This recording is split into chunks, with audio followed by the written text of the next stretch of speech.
नमस्कार, हाज़िर हूँ मैं रुमाना इसार खान। आपने वो कहावत सुनी है ना, एक डाल डाल दूसरा पात पात। फिलहाल अमेरिका इजराइल वर्सेस ईरान युद्ध में बिल्कुल यही स्थिति बनी हुई है।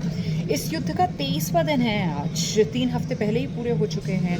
रमज़ान का महीना, ईद सब खाड़ी के देशों में इसी युद्ध के साए में गुजर गई है। अब ये युद्ध आगे बढ़ रहा है और जैसे जैसे ये युद्ध आगे बढ़ रहा है, ये और भीषण होता जा रहा है, ख़तरा बढ़ता जा रहा है। मैंने अपने पिछले वीडियो में आपको बताया था कैसे वर्ल्ड हेल्थ ऑर्गेनाइजेशन की तरफ से ये आशंका जता दी गई है कि कहीं ना कहीं परमाणु आपदा आ सकती है इस युद्ध की वजह से। मतलब सीधे भले ही परमाणु हमला ना हो, लेकिन जिस तरीके से वो एक दूसरे के जो परमाणु केंद्र हैं उनको निशाना बनाया जा रहा है। आप जानते हैं कैसे पहले इजराइल की तरफ से, अमेरिका की तरफ से नातांज ईरान का जो परमाणु केंद्र है, बुशहर जहां पर उनका परमाणु केंद्र है, वहां पर हमले किए गए। और उसके जवाब में अब ईरान ने इजराइल के अंदर डिमोना, रात में जिस तरीके से हमले किए, तो न्यूक्लियर हिसाब से ये सारे सेंसिटिव इलाके हैं और यहाँ अगर हमले होंगे और हानि पहुँचती है तो रेडिएशन का तो वो बड़ा ख़तरा है ना जो बना हुआ है। और रेडिएशन का ख़तरा जो है वो किसी ज़रा से हिस्से में तो सीमित नहीं होता है। मतलब रेडिएशन का ख़तरा तो फिर तो जिस रुख की हवाएं होंगी उस रुख में वो ख़तरा जो है वो बढ़ेगा, फैलेगा और लोगों को अपनी चपेट में लेगा। तो वो परमाणु आपदा का ख़तरा जो इस युद्ध के साथ जुड़ रहा है, जिसको लेकर वर्ल्ड हेल्थ ऑर्गेनाइजेशन जो है उसकी तरफ से भी चेतावनी दे दी गई है कि तैयारी रखनी चाहिए परमाणु आपदा से निपटने की भी। अब देखिए, आज जो मैं आपको बताने के लिए आई हूँ वो ये कि डोनाल्ड ट्रंप की तरफ से 48 घंटे 48 आवर्स का अल्टीमेटम दिया गया है ईरान को। किस बात के लिए? स्ट्रेट ऑफ हॉर्मुज खोलो, ये डोनाल्ड ट्रंप ईरान को कह रहे हैं। अब अभी तक इस युद्ध में क्या हो रहा है आप जानते हैं, मैं जानती हूँ। ऐसा तो है नहीं कि जो अमेरिका इजराइल चाह रहा है ईरान वो कर रहा है। तो जाहिर सी बात है ये 48 घंटे का जो अल्टीमेटम डोनाल्ड ट्रंप की तरफ से दिया गया है, ऐसा तो है नहीं कि ईरान इस अल्टीमेटम को मान लेगा। आगे डोनाल्ड ट्रंप की तरफ से क्या कहा जा रहा है? डोनाल्ड ट्रंप चेतावनी दे रहे हैं 48 घंटे में स्ट्रेट ऑफ हॉर्मुज खोलो, वरना। अब सुनिए गौर से, डोनाल्ड ट्रंप क्या कह रहे हैं? वो कह रहे हैं अगर ईरान ने 48 घंटे में स्ट्रेट ऑफ हॉर्मुज नहीं खोला तो फिर डोनाल्ड ट्रंप ईरान के जो ऊर्जा के केंद्र हैं उनको वो निशाने पर लेंगे।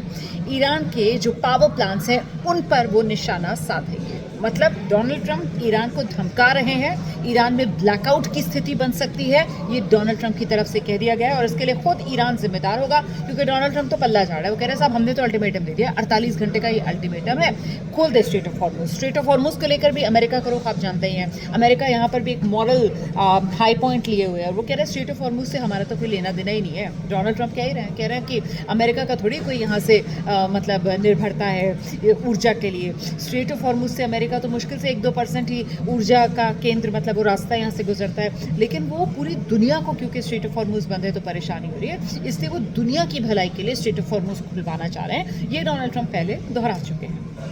अब जवाब क्या दिया जा रहा है ईरान की तरफ से, जो मैंने पहले आपको कहा कि साहब डाल डाल बात बात। और अभी तक हमने देखा है अमेरिका इजराइल जो चाह रहा है ईरान वो नहीं कर रहा है। अब ईरान ने कह दिया है करके दिखाओ।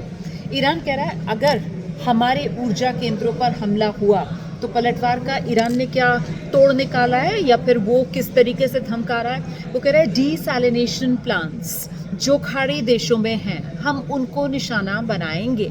अब आप सोच रहे होंगे डीसैलिनेशन प्लांट्स का मतलब क्या है?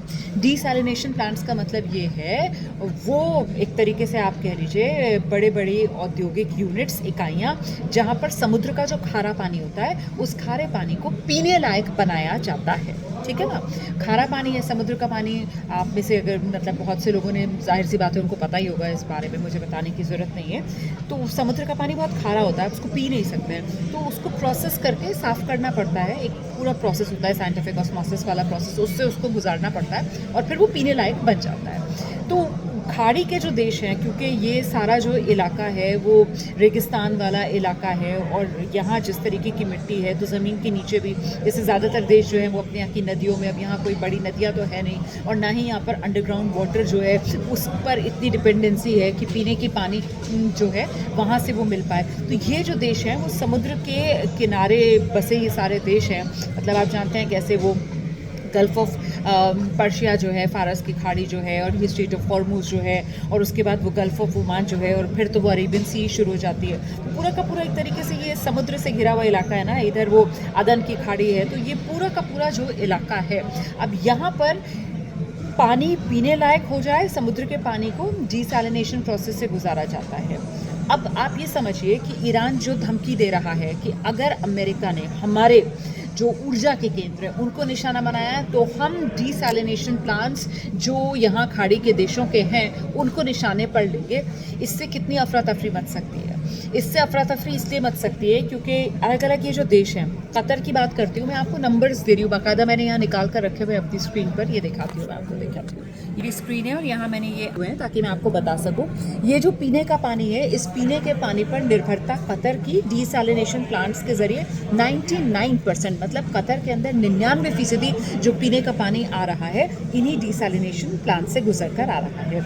इसके अलावा कुवैत में 90%, बहरीन में 90%, ओमान में 86%, सऊदी अरब 70%, यूएई 42%। दुनिया की कुल जो डिसैलिनेशन क्षमता है ओवरऑल उसका करीब 60% यहाँ इन खाड़ी देशों में ही है। ये देश जो हैं, जैसे कि मैंने आपको बताया, कतर तो करीब 99% पीने के पानी के लिए इन्हीं डिसैलिनेशन प्लांट्स पर निर्भर है। इसके अलावा कुवैत हो गया, बहरीन हो गया, 90% ये देश जो है वो इन डिसैलिनेशन प्लांट्स पर निर्भर करते हैं। यहीं से पानी साफ होकर आता है, समुद्र का पानी पीने लायक बनता है, तो फिर इन देशों के लोगों की प्यास बुझती है। समझ रहे हैं आप? अब क्या ये युद्ध इस स्थिति में पहुंचने वाला है कि एक तरफ डोनाल्ड ट्रंप जो ईरान को ब्लैकआउट की धमकी दे रहे हैं और दूसरी तरफ ईरान है जो साफ तौर पर कह रहा है कि अगर हमारे यहाँ ब्लैकआउट हुआ तो फिर खाड़ी के देशों को प्यासा मार देंगे, क्योंकि अगर डिसैलिनेशन प्लांट्स पर हमला होता है तो जाहिर सी बात है पानी कहाँ से आएगा, पीने के पानी की किल्लत हो जाएगी। सोचिए ज़रा कैसी हाय तौबा बच सकती है। और ये डिसैलिनेशन प्लांट्स पर हमला ऐसा नहीं है ईरान पहली बार करेगा, यहाँ पर भी बाजी अमेरिका नहीं मारी हुई है। अमेरिका ने अभी ये युद्ध जो 23वें दिन में आज चल रहा है, इस दौरान वो एक खबर आपने सुनी होगी ना, केशम द्वीप जो है वहाँ ईरान का, वहाँ दरअसल वो डिसैलिनेशन प्लांट जो ईरान का काम करता है, तो उस पर हमला अमेरिका की तरफ से किया गया था। और तब ईरान ने ये बात कही थी कि साहब अमेरिका ने यहाँ केशम द्वीप पर हमारे डिसैलिनेशन प्लांट पर हमला किया है, जिसकी वजह से हमारे 30 गाँव ऐसे हैं जहाँ पानी का संकट हो गया है, पानी की किल्लत हो गई है। तो अब देखिए आप यहाँ पर आप मॉरल ग्राउंड भी नहीं ले सकते कि अमेरिका कहे कि अरे ये तो बहुत गलत है, आप कैसे पीने के पानी को निशाना बना सकते हैं। भाई अमेरिका ने खुद ही तो पीने के पानी वाले प्लांट को निशाना बनाया था, खुद ही तो अमेरिका ने डिसैलिनेशन प्लांट पर हमला भी करके दिखा रखा है। ईरान को रास्ते तो सारे अमेरिका ने खुद ही दिखाए हैं। तो अब अगर अमेरिका पावर प्लांट ईरान के ऊर्जा के केंद्र को निशाना बनाएगा तो फिर ईरान पलटवार करेगा, ये आप तय मान लीजिए। इसीलिए मैं कह रही हूँ कि स्थिति जो है वो बद से बदतर होती हुई यहाँ पर नजर आ रही है। 48 घंटे का अमेरिका ने तो अल्टीमेटम दे दिया है, लेकिन अल्टीमेटम जो दिया है और जो धमकी दे रहे हैं, अमेरिका ने क्या इस बात को तौला है कि जिस तरीके से खाड़ी में वो सारे उसके सहयोगी समर्थक देश रहे हैं, उन देशों के लिए वो कितनी मुश्किल खड़ी कर देगा। अगर अमेरिका ने इस तरीके का कोई हमला किया और पलटवार तो जोरदार ईरान की तरफ से किया जा रहा है, तो ये खाड़ी के देश क्या करेंगे? इनके यहाँ तो बूंद बूंद पानी के लिए ये लोग तो तरस जाएंगे। तो बड़ी भयावह सी स्थिति है, बड़ी विकट सी स्थिति है। अब समझ में नहीं आ रहा है कि आखिरकार इसका हल क्या होगा। ईरान अपनी ताकत दिखा रहा है, ईरान जो है वो डियागो गार्सिया तक अपनी मिसाइल्स जो है वो मार रहा है, और ऐसे में इससे पता चल रहा है दुनिया को कि ईरान की क्षमता कितनी ज़्यादा है। साथ ही रूस से लेकर चीन तक खुलकर भले ही कोई साथ ना आ रहा हो, लेकिन दुनिया जानती है कैसे ये बड़ी महाशक्तियाँ जो हैं वो ईरान को सपोर्ट तो कर रहे हैं। तभी तो ईरान के पास वो S-400 जो रूस का डिफेंस सिस्टम है उसकी खेप पहुँची हुई है, और यही वजह है जो ईरान की तरफ से बड़े दावे किए जा रहे हैं कि वो अमेरिका के फाइटर जेट्स को गिरा रहा है। अपने पास थोड़ी ईरान के पास इतनी ताकत या कुव्वत थी। जाहिर सी बात है रशिया और चाइना जैसे देश जब मददगार ईरान के हो रहे हैं तो ईरान ज़ोरदार तरीके से पलटवार कर रहा है। हाँ, इस बात को लेकर आपको ईरान की तारीफ करनी होगी कि उसने अमेरिका के सामने घुटने तो नहीं टेके, उसको मदद भी मिली और उसने खुद अपनी हिम्मत भी दिखाई। आयतुल्लाह अली खामेनी और उस समय उनके साथ जिस तरीके से ईरान का बड़ा सियासी और सैन्य नेतृत्व ख़त्म हुआ था, बावजूद इसके ईरान डटा रहा अमेरिका के सामने। और देखते ही देखते वो कहते हैं ना कि मैं अकेला ही चला था जानिबे मंजिल, मगर मतलब लोग जुड़ते रहे, कारवा बनता गया। तो फिलहाल तो कारवा ईरान के साथ जुड़ता हुआ इस रूप में नज़र आ रहा है कि रूस और चाइना ईरान के साथ हैं, लेकिन वहाँ दूसरी तरफ जो दूसरा खेमा है उसका भी कारवा बढ़ रहा है। पहले ब्रिटेन की तरफ से आपको याद है यहाँ तक कह दिया गया था कि अमेरिका को हम अपनी बेस इस्तेमाल नहीं करने देंगे ईरान पर हमले के लिए, लेकिन अब वही यूके जो है, ब्रिटेन जो है, वो इस हद तक इस युद्ध में शामिल हो रहा है कि अपनी पनडुब्बी तक वो भेज रहा है इस इलाके में। जी, ब्रिटिश परमाणु पनडुब्बी HMS एनसिन जो है वो अरब सागर में पहुंच गई है। हालांकि एक गौर करने वाली बात यह भी है कि खुद जो अमेरिका की वॉरशिप्स थी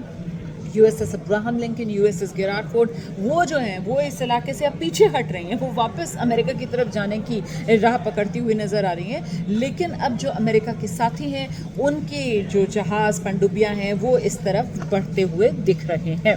तो क्या माना जाए, ये जो महायुद्ध अभी तक खाड़ी तक सीमित था, क्या 48 घंटे जब वो अल्टीमेटम अमेरिका की तरफ से जो दिया गया है उसकी मियाद ख़त्म होगी, स्ट्रेट ऑफ हॉर्मूज़ अमेरिका के दबाव में आकर तो ईरान 48 घंटे में खोलने वाला नहीं है। ऐसे में इसके बाद क्या ये महायुद्ध एक विश्व युद्ध की शक्ल लेने जा रहा है? दुनिया पहले ही दो खेमों में बटी हुई नज़र आ रही है।